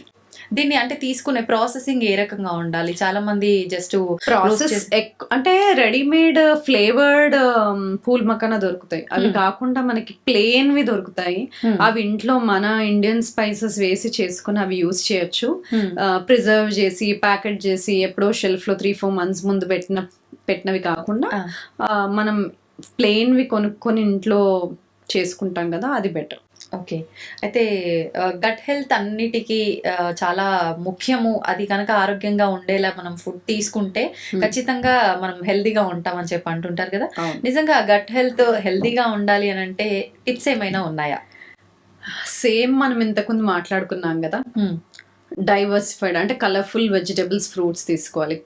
కలర్స్ ఎంత ఎక్కువ రకాలు ఉంటే మనం గట్ మైక్రోబియం డైవర్సిటీ అంటాం కదా, గట్ మైక్రోబియల్ డైవర్సిటీ ఇండెక్స్ కానీ స్కోర్ కానీ బాగుంటుంది. రిఫైన్డ్ ఫుడ్స్ ఎంత తక్కువ ఉంటే అంత బాగుంటుంది, షుగర్స్ ఎంత తక్కువ చేస్తే అంత బెటర్. ఫర్మెంటెడ్ ఫుడ్స్ ఇంక్లూడ్ చేసుకోవాలి, కంబూచా కానీ కాంజీ కానీ లేకపోతే పెరుగు, కీమ్చి, ఫర్మెంటెడ్ వెజిటబుల్స్ ఇవి తీసుకుంటూ ఉండాలి. ఓకే. సో ఇంకా ప్రీబయోటిక్స్ అంటే పప్పులు, గ్రెయిన్స్, వెజిటబుల్స్. సో ఇవన్నీ తీసుకున్నప్పుడు గట్ హెల్త్ బాగుంటుంది. సో వాటిని ఎక్కువ డ్యామేజ్ చేయకుండా ఉండాలంటే ఎక్కువ అన్నెసెసరీగా యాంటీబయాటిక్స్ కానీ ప్రిస్క్రైబ్ చేయకుండా, యాంటాసిడ్స్ కానీ ఎక్కువ ప్రిస్క్రైబ్ చేయకుండా, పెయిన్ కిల్లర్స్ కానీ, సో అన్నెసెసరీ మెడికేషన్స్ ఇవి తగ్గించుకోవాలి. రిఫైన్డ్ ఫుడ్స్, రిఫైన్డ్ ఆయిల్స్ ఇవి తగ్గించుకొని fermented foods, fibre rich foods ఇవి తీసుకున్నప్పుడు గట్ హెల్త్ బాగుంటుంది. ఓకే. ఆయిల్స్ అన్నారు కాబట్టి ఒక డౌట్, చాలా మంది అంటుంటారు ఒకటే ఆయిల్ రిపీటెడ్ గా వాడొద్దు, మార్చి వాడాలి, కొద్ది రోజులు ఈ ఆయిల్ వాడడం తర్వాత ఇంకో ఆయిల్ ఇలా అంటుంటారు. నిజంగా ఇది కరెక్ట్ పద్ధతి అంటారా? ఫుడ్స్ విషయానికి వస్తే ఫుడ్స్ ని మారుస్తూ ఉండాలి, రకరకాల ఫుడ్స్ తింటూ ఉండాలి. అలాగే ఆయిల్ విషయానికి వస్తే కూడా, కానీ రిఫైన్డ్ ఆయిల్స్ మంచిది కాదు. రిఫైన్డ్ ఆయిల్స్ వల్ల మనకి omega-6:3 రేషియో అంటాం, అది పెరుగుతుంది. omega-6, omega-3 అనేవి బాడీలో ఉంటాయి, అవి ఒక బ్యాలెన్స్ లో ఉండాలి. 5:1, 7:1 ఆ రేషియోలో. కానీ ఈ మధ్య కాలంలో చూస్తే ఆ రేషియోలు పెరిగిపోతున్నాయి. omega-6-3 కన్నా చాలా రెట్లు ఎక్కువ ఉంటుంది. సో ఈ రిఫైన్డ్ ఆయిల్స్ లో omega-6 ఎక్కువ ఉంటుంది. సో అందుకని కుదిరినంతగా ఈ సీడ్ ఆయిల్స్ కుదిరినంతగా తగ్గించుకోవాలి. ముందు చేంజ్ చేయాలి అనేవాళ్ళు, కానీ ఇప్పుడు సీడ్ ఆయిల్స్ కుదిరినంతగా తగ్గించుకోవాలి. మరి కుకింగ్ ఎందులో చేసుకోవాలని అడుగుతారు. గీలో చేసుకోవచ్చు, ఎందుకంటే దానికి హీటింగ్ టెంపరేచర్ పాయింట్ అనేది ఎక్కువ ఉంటుంది. అలాగే కోకోనట్ ఆయిల్లో కుక్ చేసుకోవచ్చు.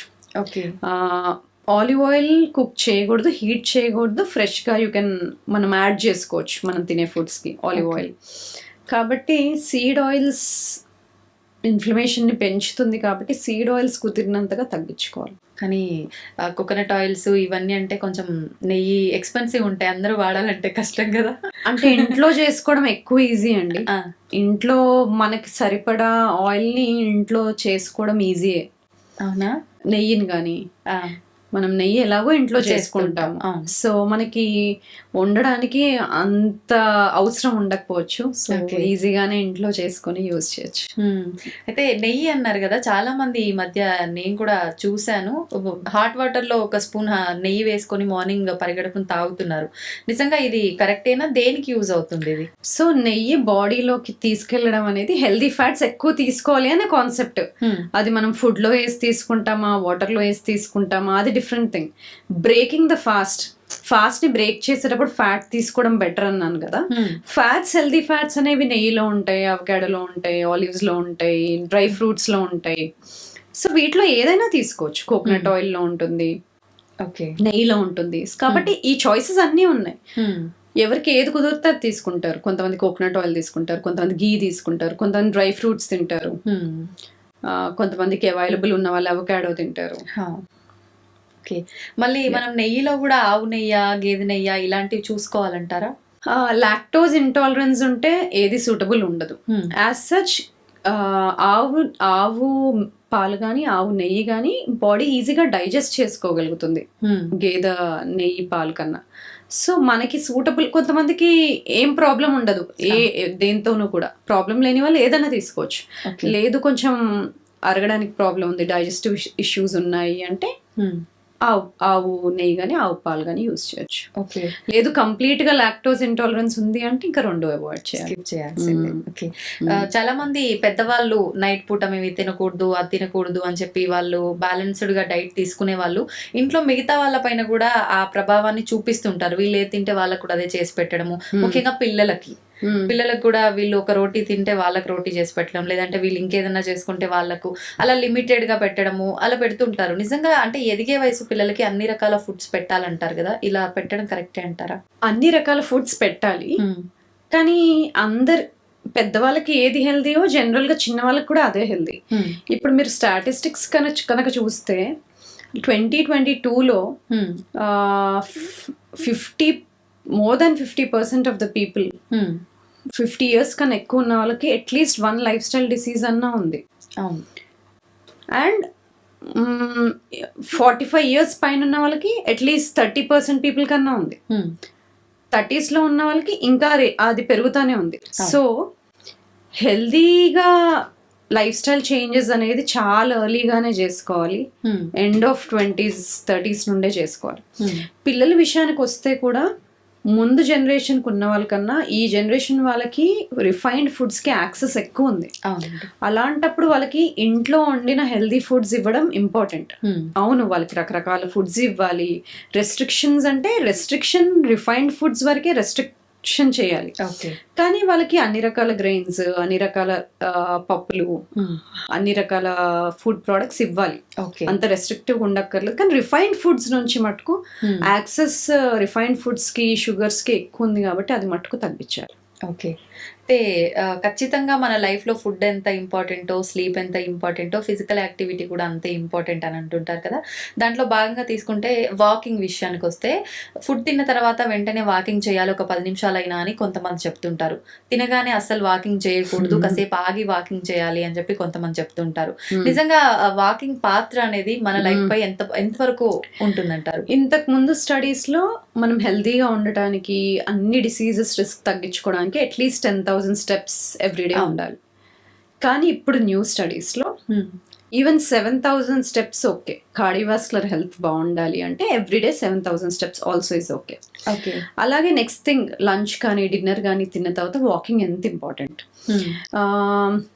ఇప్పుడు చాలా స్టడీస్ జరిగాయి. కంటిన్యూస్ గ్లూకోజ్ మానిటర్స్, CGMs వేసుకొని వాకింగ్ చేయని వాళ్ళల్లో, వాకింగ్ చేసిన వాళ్ళల్లో తిన్న తర్వాత కంపారిజన్స్ చేస్తే తిన్న తర్వాత వాకింగ్ చేసిన వాళ్ళల్లో పోస్ట్ ప్రాండియల్ బ్లడ్ షుగర్స్ అనేవి 20% తక్కువ స్పైక్ అయినాయి.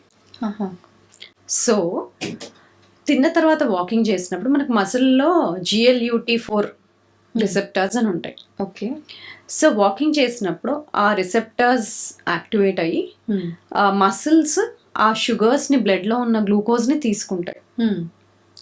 So without the action of insulin. అది కాకుండా ఇన్సులిన్ సెన్సిటివిటీ కూడా ఇంప్రూవ్ అవుతుంది. సో ఈ spike, post prandial glucose spikes అనేవి తగ్గుతాయి. సో లంచ్ తర్వాత, డిన్నర్ తర్వాత అట్లీస్ట్ 10 to 15 minutes వాక్ అనేది it's very very important. Okay. అయితే వాకింగ్లో కూడా మళ్ళీ అంటే ఇప్పుడు లంచ్ డిన్నర్ దీని తర్వాత ఓకే ఇది పక్కన పెడితే మార్నింగ్ వాకింగ్కి వెళ్ళే వాళ్ళు, ఈవినింగ్ వెళ్ళే వాళ్ళు వాళ్ళ టైంని బట్టి వెళ్తుంటారు. చాలామంది అంటారు మార్నింగ్ వాకింగే చాలా మనకి బెనిఫిట్ ఇస్తుంది అని చెప్పి. నిజంగా అలాంటివి చూసుకోవాలంటారా మళ్ళీ వాకింగ్ చేసే దాంట్లో కూడా? మీకు చాలా టైం ఉంది, ఫ్రీగా ఉన్నారు, వర్క్ లేరు అంటే ఇవన్నీ చూసుకొని మార్నింగ్ లేసి బయట నేచర్లో సన్లైట్కి వెళ్ళి వాకింగ్ చేయొచ్చు. లేదు అంత ఫ్రీ టైం లేదు, మేము వర్క్ కూడా వెళ్తాము, మార్నింగ్ ఎర్లీగా వర్క్ స్టార్ట్ అవుతుంది, పిల్లలు ఉంటారు, అది అంటే walking any time is okay. Evening is also okay. Okay.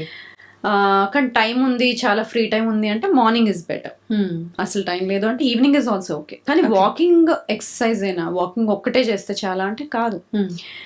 Muscle strengthening exercises చేయకపోతే మనకి most of our population, at least 60-70% of our population above the age of 50 years, more then 50 years ఉన్న వాళ్ళల్లో 60-70% మందికి మసిల్ లాస్ ఉంది, sarcopenia అంటాం.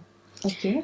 ఇది ఉన్నప్పుడు we're at risk for diabetes, heart disease, high cholesterol and risk for cancers. ఇది తగ్గించుకోవాలి, muscle loss తగ్గించుకోవాలి అంటే 2 important things all of us should do. Protein rich diet, increase the protein intake, ఇంకా strength training. Strength training అంటే వెయిట్స్తో చేయొచ్చు, resistance training బ్యాండ్స్తో చేయొచ్చు, కానీ weight bearing exercises చేయాల్సిందే. So strength training exercises at least 3 times a week or 3 to 4 times a week చాలా చాలా important.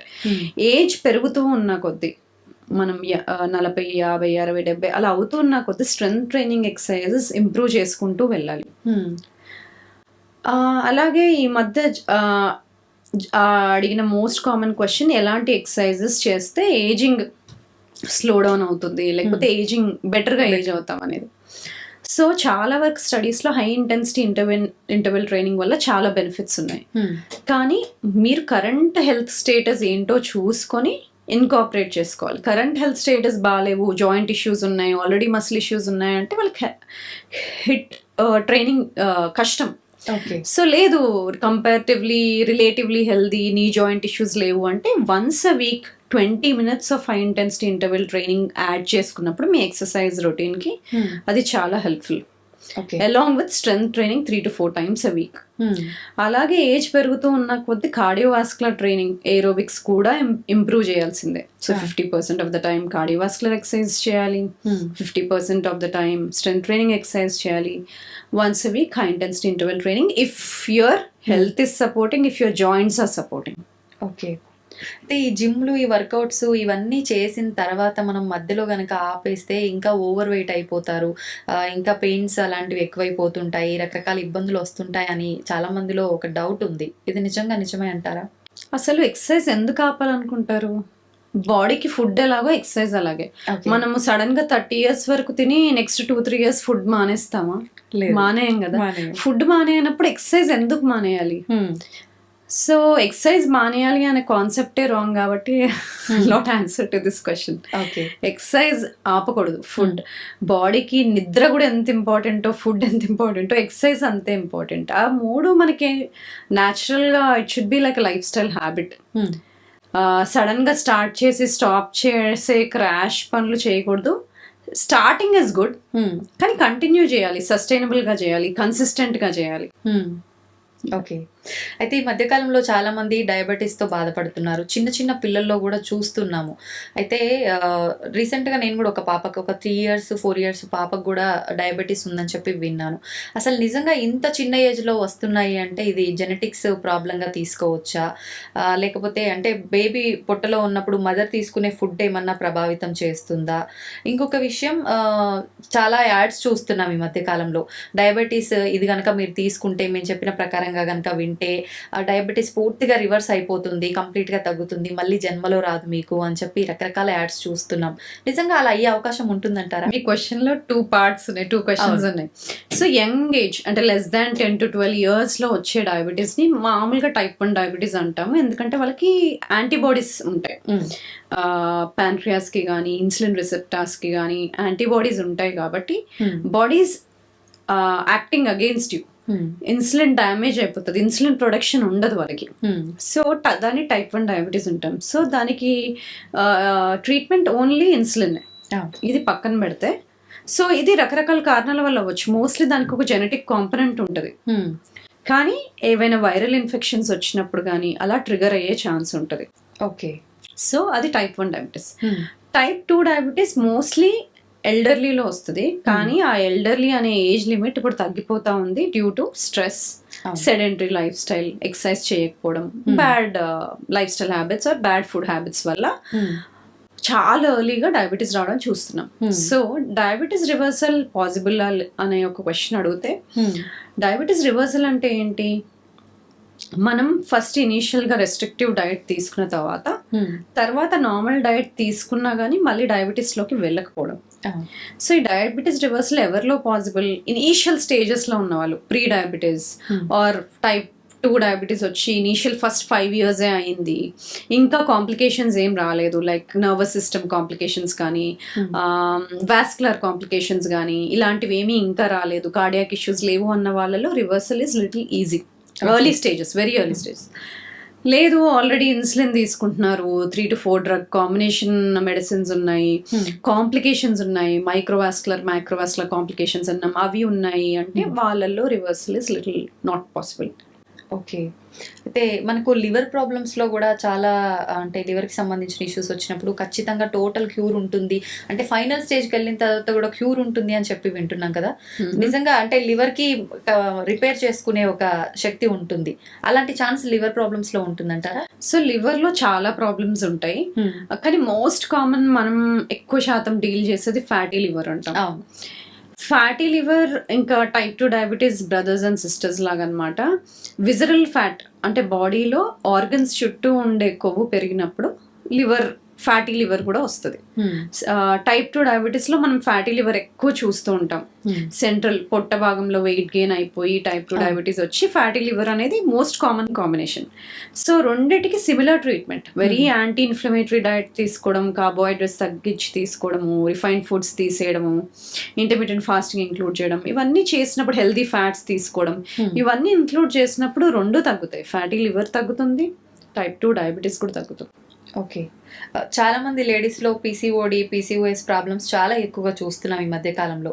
ఈ problems ఎందుకు వస్తాయంటారు అసలు? అంటే ఫుడ్ హ్యాబిట్స్ అయినా జెనెటిక్సా ఏంటి అసలు? టు సర్టన్ ఎక్స్టెంట్, కొంచెం ఎక్స్టెంట్ వరకు జెనెటిక్స్ ఉంటుంది, బట్ కొంచెం major portion would be life style factors or nutrition, ఇలాంటివి కూడా this a lot of role. ఎందుకంటే పాలిసిస్టిక్ ఒవేరియన్ సిండ్రోమ్ అన్నప్పుడు it is multi system syndrome, అంటే దానిలో భాగంగా వాళ్ళకి ఇన్సులిన్ రెసిస్టెన్స్ ఉంటుంది. సో ఇన్సులిన్ రెసిస్టెన్స్ ఉండి చాలా రకాల సిమ్టమ్స్ ఉంటాయి. సో జెనెటిక్స్కి కొంచెం భాగం ప్రాబ్లం ఉంటుంది, బట్ ఎపిజెనెటిక్స్ది కూడా, అంటే జెనెటిక్స్ చుట్టూ జరిగే చేంజెస్ ఏవైతే ఉంటాయో, అంటే డిఎన్ఏలో స్ట్రక్చర్ అది చేంజ్ అవ్వకుండా మనం తీసుకునే లైఫ్ స్టైల్ చేంజెస్ వల్ల ఏమైనా అవుట్పుట్ ఉంటే, చేంజెస్ ఉంటే వాటిని ఎపిజెనెటిక్స్ అంటాం. మనం ఇంతకుముందు అప్పటి నుండి డిస్కస్ చేసిన మార్పులు ఏవైతే ఉన్నాయో వాటిని ఎపిజెనెటిక్ చేంజెస్ అంటాం, లైఫ్ స్టైల్ చేంజెస్ అంటాం. సో అవి చేసినప్పుడు మనకి జెనెటిక్ రిస్క్ ఉన్నా కూడా, లైక్ డయాబెటీస్కి కానీ, కొన్ని రకాల క్యాన్సర్స్కి కానీ, హైపర్ టెన్షన్ కానీ, వీటన్నిటికీ రిస్క్ ఉన్నా కూడా, ఆల్జైమర్స్కి కానీ, మనం తీసుకునే జాగ్రత్తల వల్ల, లైఫ్ స్టైల్ చేంజెస్ వల్ల ఎపిజెనెటిక్స్ చేంజ్ చేయొచ్చు. జెనెటిక్స్ చేంజ్ చేయలేము, డిఎన్ఏ అది ఒక బ్లూ ప్రింట్ కదా, బ్లూ ప్రింట్ని చేంజ్ చేయలేము, కానీ దాని అవుట్పుట్ ఎలా ఉంటుందో, అది ఏం ప్రొడ్యూస్ చేస్తుందో, ఏం ప్రింట్ చేస్తుందో దాన్ని చేంజ్ చేయొచ్చు. Epigenetics can be changed. ఇప్పుడు మనం డిస్కస్ చేసిన ఈ 4-5 థింగ్స్ మనం కరెక్ట్గా చేయగలిగితే మనం అన్ని రిస్క్స్ని తగ్గించుకోవచ్చు. బాడీ డీటాక్స్ అంటారు. అయితే ఈ బాడీ డీటాక్స్ అంటే ఏంటి? ఈ మధ్య కాలంలో చాలా మంది వాటర్లో డైరెక్ట్గా జ్యూసెస్ పిండడం కాకుండా ముక్కలుగా కట్ చేసేసి ఇది డీటాక్స్ వాటర్ అని చెప్పి ప్రిపేర్ చేస్తున్నారు. నిజంగా ఇది వర్కౌట్ అవుతుందంటారా? అసలు ఎందుకు డీటాక్స్ చేయాలి? డీటాక్స్ ఉట్టి లివరే చేస్తుందని అందరు అనుకుంటారు, కానీ డీటాక్స్ అనేవి 5 ఆర్గన్స్ చేస్తాయి: liver, lungs, kidneys, digestive system and sweat glands. Okay, ఇవన్నీ కూడా డీటాక్స్ చేస్తాయి. సో మనకి కాన్స్టిపేషన్ ఉండకపోవడం ఇంపార్టెంట్, యూరిన్ అవుట్పుట్ బాగుండడం ఇంపార్టెంట్, EGFR అంటాం కిడ్నీ ఫంక్షన్ అసెస్ చేయడానికి, అది మోర్ దాన్ 90 ఉండడం ఇంపార్టెంట్. మనం బ్రీదింగ్ ఇష్యూస్ లేకపోవడం ఇంపార్టెంట్. పీపుల్ బ్రీదింగ్ ఇష్యూస్ ఉన్న వాళ్ళు దే డోంట్ లంగ్ డీటాక్స్ సరిగ్గా ఉండదు, అలాగే లివర్, అలాగే డైజెస్టివ్ సిస్టమ్. సో ఎక్కువ శాతం డీటాక్స్కి రెమెడీస్, డీటాక్స్కి చిట్కాలు అన్నప్పుడు యూజువల్గా లివర్ని టార్గెట్ చేసి కానీ, లేకపోతే డైజెస్టివ్ సిస్టమ్ని టార్గెట్ చేసి కానీ, లేకపోతే కిడ్నీస్ని టార్గెట్ చేసి కానీ క్రియేట్ చేస్తూ ఉంటారు. కానీ ఏదేమైనప్పటికీ మన health, liver health, lung health, kidney health, మన lymphatic system drainage or digestive health, ఇవన్నీ బాగుండాలంటే బేసికలీ మనం ఇంక్లూడ్ చేసుకోవాల్సింది anti inflammatory foods. Okay, anti inflammatory foods అంటే ఒక 10 ఫుడ్ గ్రూప్స్లో ఉంటాయి. ఒకటి fibre rich whole grains like millets, quinoa, fibre rich, ఇవి యాంటీ ఇన్ఫ్లమేటరీ. అలాగే healthy fats, omega-3 rich foods, flax seeds, chia seeds, వీటిలో ఒమేగా 3s ఎక్కువ ఉంటాయి, అలాగే ఫిష్ కూడా. ఇవి కాకుండా పాలిఫెనాల్ రిచ్ వెజిటబుల్స్, ఇంతకుముందుగా అనుకున్నాం కదా రకరకాల కూరగాయలు, అలాగే low GI fruits like berries, papaya, guava ఇలాంటివి. ఇది కాకుండా హనీలో కూడా యాంటీ ఆక్సిడెంట్స్ ఎక్కువ ఉంటాయి. సో మోతాదుగా తీసుకోవాలి హనీ కూడా. సో ఇది కాకుండా లెగ్యూమ్స్, పప్పులు, రకరకాల పప్పులు, చోలే, శనగలు, అలాగే బొబ్బర్లు అంటాం కదా, ఇలాంటివన్నీ కూడా, అలాగే బ్లాక్ దాల్, వీటిల్లో కూడా యాంటీ ఆక్సిడెంట్స్ ఎక్కువ ఉంటాయి ఆర్ యాంటీ ఇన్ఫ్లమేటరీ. ఇది కాకుండా ఇండియన్ స్పైసెస్ మనం వాడుకుంటాం కదా, ఇండియన్ స్పైసెస్ పోపుకు వాడేవన్నీ, అవన్నీ మంచివి. అలాగే herbs and green leafy vegetables కూడాను. వెజిటబుల్స్లో ఎక్కువ క్రూసిఫెరస్ వెజిటబుల్స్ అంటాం. ఇంతకుముందు మనం అనుకున్నాం కదా cabbage, cauliflower, Brussels sprouts, broccoli, ఇవి. వీటితో పాటు బీట్రూట్, స్వీట్ పొటాటో, ఇవి. ఫ్రూట్స్లో pomegranate on the top, number 1. ఎందుకంటే పొమోగ్రనేట్కి ఒక స్పెషల్ ఎఫెక్ట్ ఉంది. ఏంటది? పొమోగ్రనేట్లో ఉండే ఇంగ్రీడియంట్స్ ని యూజ్ చేసుకొని గట్ మైక్రోబయోమ్, అంటే గుడ్ హెల్దీ గట్ బ్యాక్టీరియా ఉంటాయి కదా, అది యూజ్ చేసుకొని యూరోలిథిన్ ఏ అని ప్రొడ్యూస్ చేస్తుంది గట్లో. ఓకే. ఆ యూరోలిథిన్ ఏ మనకి హెల్త్కి చాలా బెనిఫిషియల్. అంటే ఇంతకుముందు మనం ఏజింగ్లో మెకానిజమ్స్ మాట్లాడుకున్నాం కదా, ఏజ్ అయ్యేటప్పుడు ఏవేవి తగ్గుతూ వస్తాయో వాటిని ఇంప్రూవ్ చేస్తూ వెళ్తాయి. ఓకే. సో అలాగా హెల్దీ గట్ మైక్రోబయోమ్ ఉన్నప్పుడు మనం పొమోగ్రనేట్ యూజ్ చేసుకున్నప్పుడు ఇలాంటి మంచి హెల్దీ మెటబోలైట్స్ ప్రొడ్యూస్ అవుతాయి. సో అది. సో ఇవి కాకుండా మనం కొత్తిమీర, పుదీనా ఇవన్నీ వాడతాం కదా, గ్రీన్ లీఫీ వెజిటబుల్స్తో పాటు ఇవి కూడా. ఓకే. అండ్ జింజర్, టర్మరిక్, పసుపు, అల్లం, వెల్లుల్లి, ఇవన్నీ. సో ఈ లిస్ట్ ఆఫ్ ఫుడ్స్ అన్నీ యాంటీ ఇన్ఫ్లమేటరీ ఫుడ్స్. సో ఇవి తీసుకొని మిగతా తగ్గించేసినప్పుడు బాడీ ఆటోమేటిక్గా it will support all health systems, అన్ని సిస్టమ్స్ని హెల్దీగా ఉంచుతుంది. ఇమ్యూనిటీ బిల్డ్ అవుతుంది, ఇన్సులిన్ సెన్సిటివిటీ ఇంప్రూవ్ అవుతుంది, మెటబాలిక్ హెల్త్ ఇంప్రూవ్ అవుతుంది, రిస్క్ ఫర్ డయాబెటీస్ తగ్గుతుంది, బాడీ డీటాక్స్ అవుతుంది న్యాచురల్గా. అంటే గుడ్ హెల్దీ ఫుడ్స్ ఇచ్చినప్పుడు బాడీ సపోర్ట్ అవుతుంది. సో ఇవన్నీ తీసుకున్నప్పుడు దీన్ని యాంటీ ఇన్ఫ్లమేటరీ ఫుడ్స్ అంటాం. అలాగే దీనివల్ల ఏమవుతుందంటే మనం పొల్యూటెంట్స్కి కానీ, ఎన్వైరన్మెంటల్ టాక్సిన్స్కి కానీ, హెవీ మెటల్స్కి కానీ, హెర్బిసైడ్స్, ఫంగిసైడ్స్ ఇవి ఎక్స్పోజ్ అయినప్పుడు బాడీ ఎక్కువ వాటిని డీటాక్సిఫై చేయగలుగుతుంది ఇలాంటి యాంటీ ఇన్ఫ్లమేటరీ ఫుడ్స్ తీసుకున్నప్పుడు. ఓకే. అంటే దేనికైనా ఫైట్ చేసే ఒక శక్తి అనేది వస్తుంది ఆటోమేటిక్ గా ఫుడ్ ద్వారా. మళ్ళీ ప్రత్యేకించి జాగ్రత్తలు అవసరం లేదు, ఇంకా ఇలా ఇది ఫాలో అవుతాయి. ఓకే. ఇప్పుడు ఇవన్నీ తినకపోవడము, డైట్లు అని చెప్పి డైట్లు చేయడము, లేదా అని అంటే మొత్తానికి స్కిప్ చేసి వర్క్ పైన ఫోకస్ పెట్టడము, వీటి వల్లే ఇవన్నీ వస్తున్నాయి. డైట్ అనే వర్డ్ ఎంత ఓవర్ యూజ్ అయిపోయింది అంటే, ఇలా హెల్దీగా తింటే నువ్వు డైట్ లో ఉన్నావా అని అడుగుతారు. అవును. కానీ అది హెల్దీగా బ్యాలెన్స్డ్ ఫుడ్ తినడం కదా, దానికి డైట్ అనే పేరు ఎందుకు ఉండాలి అనేది నాకు క్వశ్చన్. సో డైట్ లో ఉండడం అనేది కాదు, అది healthy life style, part of your life. ఇలా హెల్దీగా బ్యాలెన్స్డ్ గా తినడము అనేది, then body will take care, repair mechanisms బాగుంటాయి, ఇన్ఫ్లమేషన్ ఉండదు, స్ట్రెస్ ని బెటర్ గా హ్యాండిల్ చేయగలుగుతాం ఇలాంటి ఫుడ్స్ తీసుకున్నప్పుడు. బాడీ రిలాక్స్డ్ గా ఉంటుంది, మూడ్ బాగుంటుంది, సో ఇమ్యూనిటీ బాగుంటుంది, all the healthy benefits of anti inflammatory foods. అయితే అందరికీ మనం డైట్ అనేది కరెక్ట్ గా ఉంటే హెల్దీగా ఉంటాము, హ్యాపీగా ఉంటామని తెలిసినా అందరూ ఫాలో అవ్వరు. ఎవరో ఒకరు ఇద్దరు ఫాలో అయ్యేసరికి వాళ్ళు డైట్ చేస్తున్నారు ఆ పదం యూజ్ చేస్తారు జనరల్ గా. అయితే మనం స్టార్టింగ్ లోనే మాట్లాడుకున్నట్టు మీరు స్ట్రెస్ అని చెప్పి, ఫుడ్ అని చెప్పి, వర్కౌట్, న్యూట్రిషన్ చెప్పారు, స్లీప్ కూడా అన్నారు. అయితే మనం అన్నిటి గురించి డిస్కస్ చేసాం. స్లీప్ నిజంగా ఇది చాలా ఇంపార్టెంట్ అని అనిపిస్తుంది ప్రతి ఒక్కరికి కూడా. కానీ పడుకుందామన్నా నిద్ర రాలేదు అని చెప్పి కొంతమంది, లేదు ఏదో ఒక పని మీద స్కిప్ చేయడము. చాలా మందికి ఇప్పుడు నైట్ షిఫ్ట్స్ ఉండటం వల్ల అలా డిలే అవ్వటము, డేలో పడుకోవడము, నైట్ అంతా మెలుకుతూ ఉండడము, రకరకాలుగా స్లీప్ డిస్టర్బెన్సెస్ చూస్తున్నాం. నిజంగా ఎవరికి ఎన్ని గంటలు అవసరము, కరెక్ట్ స్లీప్ అనేది ఏ టైం నుంచి ఏ టైం వరకు, వాటి గురించి. స్లీప్ చీకటిగా ఉన్నప్పుడు పడుకోవడమే బెటర్. అంటే మనం ఎన్నో ఇయర్స్ నుండి హ్యూమన్ బాడీస్ అలాగే ట్రైన్ అయ్యాయి, సన్సెట్ తర్వాతే పడుకోవాలి. సో దాంట్లో దెర్ ఇస్ నో క్వశ్చన్. ఇంకా వర్క్ ఉంది కదా, నేను నైట్ వర్క్ చేస్తాను, పడుకోలేను అంటే దాంతో హెల్త్ ఇష్యూస్ వస్తాయి. బట్ ఐడియల్లీ సన్సెట్ తర్వాతే పడుకోవాలి. So 7 to 9 hours is ideal time. Okay. అయితే స్లీప్ లో మనకి 4 to 5 సైకిల్స్ కంప్లీట్ చేస్తాం అనమాట. ఈచ్ సైకిల్ 90 minutes ఉంటుంది. ఆ సైకిల్ లో 2 stages ఉంటాయి, 2 cycles ఉంటాయి. NREM, REM అంట. NREM లో మళ్ళీ స్టేజ్ 1, స్టేజ్ 2, స్టేజ్ 3 అంటాం. స్టేజ్ 1 అంటే అప్పుడే నిద్రలోకి వెళ్తూ ఉంటాము, కానీ ఈజీగా లేగగలుగుతాం, కానీ బ్రెయిన్ వేవ్స్ స్లో డౌన్ అవుతూ ఉంటాయి. Next stage 2. స్టేజ్ 2కి వెళ్ళినాక బాడీ టెంపరేచర్, కోర్ టెంపరేచర్ అంటాం కదా, అది తగ్గుతుంది, రెస్టింగ్ హార్ట్ రేట్ తగ్గుతుంది. సో ఆ టైంలో మనకి hormones, insulin, like growth hormone అంటాము, అవి యాక్టివేట్ అవుతాయి. Okay. Next stage 3 is deep sleep. Deep స్లీప్లో hormone regulation, immune system, cell repair, ఇవన్నీ ఇంపార్టెంట్ థింగ్స్ అన్ని డీప్ స్లీప్ స్టేజ్ 3లో అవుతాయి. Okay. Next we move into REM sleep. అప్పుడు ఏంటంటే మెమరీ కన్సాలిడేట్ అవుతుంది, డ్రీమింగ్ అనేది అవన్నీ అప్పుడు ఉంటాయి అనమాట, కన్సాలిడేషన్ ఆఫ్ మెమరీస్ ఇవన్నీ. సో ఈ డీప్ స్లీప్, REM స్లీప్ సరిగ్గా లేని వాళ్ళకి కార్టిజాల్ ఇస్ హై.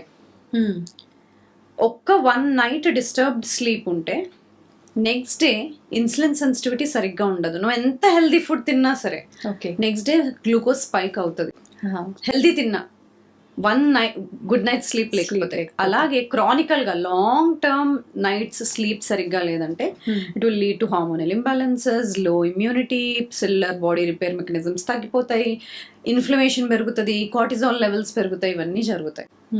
అలాగా ఈ సైకిల్స్ అనేవి స్లీప్ లో 4 to 5 cycles ఉండాలి. ఓకే. మొత్తం స్లీప్ లో 50% అన్నా మనం డీప్ స్లీప్ లో స్పెండ్ చేయగలగాలి. సో మంచి స్లీప్ అంటే అది 4 to 5 cycles ఉండాలి. Stage 1 to 3 of NREM sleep ఉండాలి, తర్వాత REM స్లీప్ ఉండాలి. ఎందుకంటే ఈ స్టేజ్ ఆఫ్ స్లీప్ లో మనకి డిఫరెంట్ బాడీ రిపేర్ అవుతూ ఉంటుంది. ఒకసారి ఇన్సులిన్ సెన్సిటైజ్ అవుతూ ఉంటుంది, గ్రోత్ హార్మోన్ రిపేర్ అవుతూ ఉంటుంది, బాడీ రిపేర్ చేస్తూ ఉంటుంది, హార్మోన్స్ బ్యాలెన్స్డ్ గా ఉంటాయి, కార్టిజాల్ బ్యాలెన్స్డ్ గా ఉంటుంది, మెమరీ కన్సాలిడేట్ అవుతుంది, నెక్స్ట్ డే బాగా గుర్తుండడము, బాగా పడుకుంటే బాగా గుర్తుంటది, బాగా పడుకోకపోతే ఉండదు. సో కన్సాలిడేట్ అవ్వదు whatever your working on. And decision making, choices చెప్పాను కదా, 1 night స్లీప్ సరిగ్గా లేకపోతే, REM స్లీప్ సరిగ్గా లేకపోతే next day you don't make good choices. It could be health choices, food choices, decision making, avanni compromise అయిపోతాయి.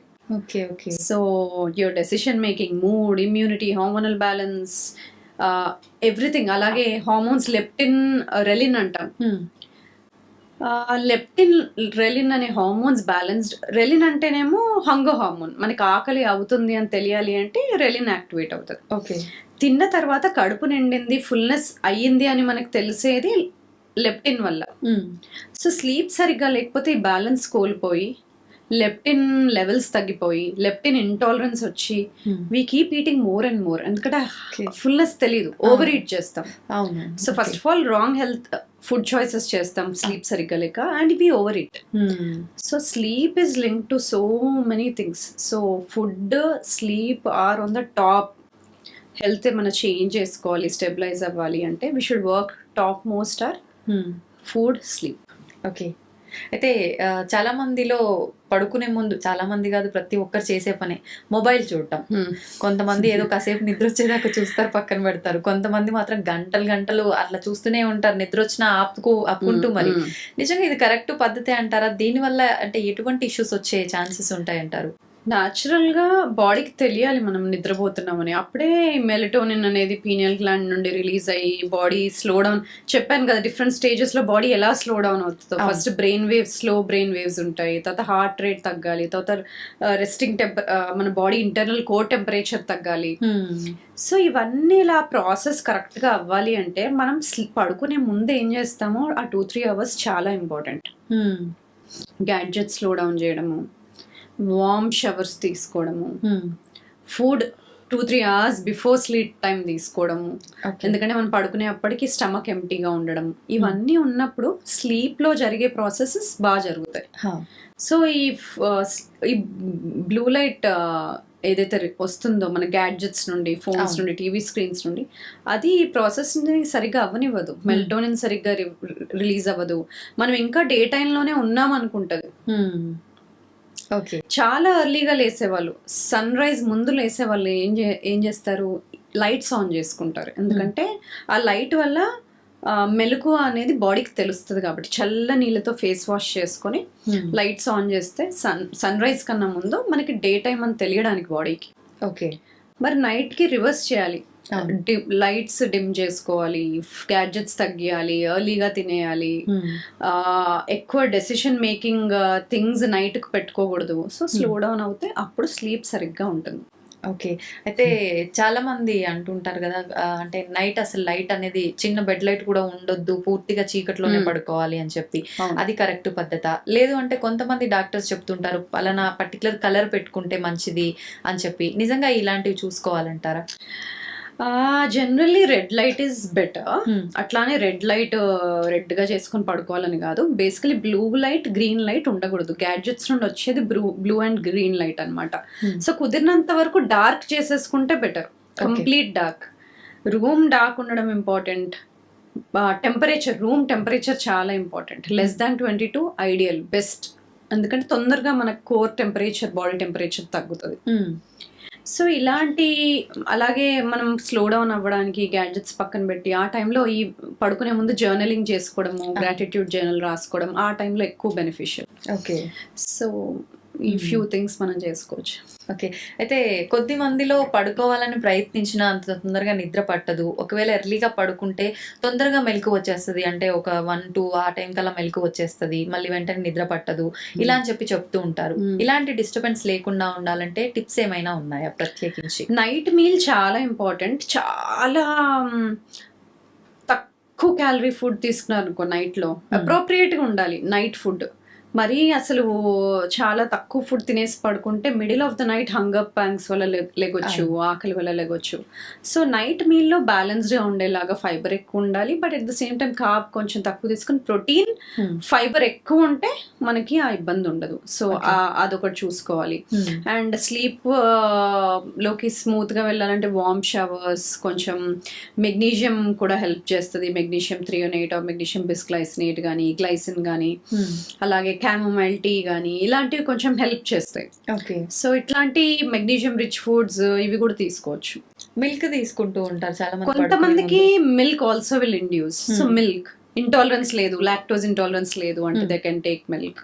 Okay. So ఇలాంటివి చేయొచ్చు. అంటే స్లీప్ విషయంలో కూడా ఇంత ఇంపార్టెంట్ ఉన్నప్పుడు లైఫ్లో స్లీప్ అనేది, పెద్దవాళ్ళు ఇన్ని అవర్స్, పిల్లలు ఇన్ని అవర్స్ అని చెప్పి డిసైడ్ చేయబడింది కదా, నిజంగా అలా చూసుకొని కరెక్ట్ గా పడుకోవాలి అంటే అతి నిద్ర కూడా మంచిది కాదు. అతి నిద్ర మంచిది కాదు, చాలా తక్కువ కూడా మంచిది కాదు. So 7 to 9 hours balanced. Adults అంటే ఒక 7 hours, చిన్న పిల్లల్లో up to 9 hours important. So అలాగా. ఓకే. పొల్యూషన్ ఈ మధ్య కాలంలో చాలా ఎక్కువగా చూస్తున్నాం, తగ్గించాలన్నా కూడా పెరిగిపోతుంది. దీని ప్రభావం ఏ రకంగా ఉంటుంది?